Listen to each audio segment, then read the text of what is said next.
હર ઘર સ્વદેશી ઘર ઘર સ્વદેશી જે માનનીય મુખ્યમંત્રી માનનીય વડાપ્રધાન શ્રી નરેન્દ્રભાઈ મોદી દ્વારા સમગ્ર ભારતમાં આહવાન આપવામાં આવ્યું છે એને સાર્થક કરતાં આજે વડોદરામાં ખંડેરો માર્કેટ ખાતે યુવા શક્તિ જાગૃત સંગઠન દ્વારા 1001 દીવડાનું વિતરણ કરવામાં આવ્યું છે અને સમગ્ર દિવાળી દરમિયાન આ જે સ્વદેશી દીવડા જે લોકોને આપીએ છીએ એનાથી એક અનેરો પ્રસંગ અનેરી ઉજાસ એનાથી લોકોને મળશે એ હેતુથી અમે આજે દીવડાનું વિતરણ કરવામાં આવ્યું છે.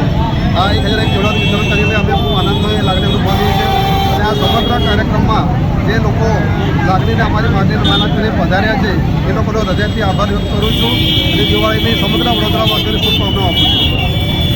શક્તિ સંગઠન જાગૃતિ મંચ દ્વારા જે અહીંયા વોર્ડ નંબર 13ની અંદર દીવાનું વિતરણ કરવામાં આવ્યું.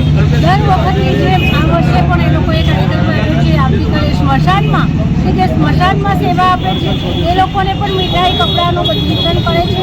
જે વોર્ડ નંબર 13ની અંદર દરેક વખતેના અલગ અલગ પ્રોગ્રામો આ લોકો કરતા હોય છે. શુભેચ્છાઓ. દર્શક મિત્રો, જી ન્યૂઝ ગુજરાતીમાં આપનું હાર્દિક સ્વાગત છે. યુવા શક્તિ જાગૃતિ સંગઠન દ્વારા વડોદરા શહેરના તમામ નાગરિકોને દિવાળી નૂતન વર્ષની હાર્દિક શુભેચ્છાઓ. આજરોજ ખંડેરાવ માર્કેટ આત્મનિર્ભર ભારત હર ઘર સ્વદેશી અભિયાન અંતર્ગત યુવા શક્તિ જાગૃતિ સંગઠન વડોદરા દ્વારા દિવાળીના શુભ પર્વ નિમિત્તે દીવડા વિતરણ કાર્યક્રમ રાખેલ છે, તો આપ સૌને પધારવા વિનંતી છે. યુવા શક્તિ જાગૃત સંગઠન દ્વારા દીવડાનું વિતરણ કરવામાં આવ્યું છે.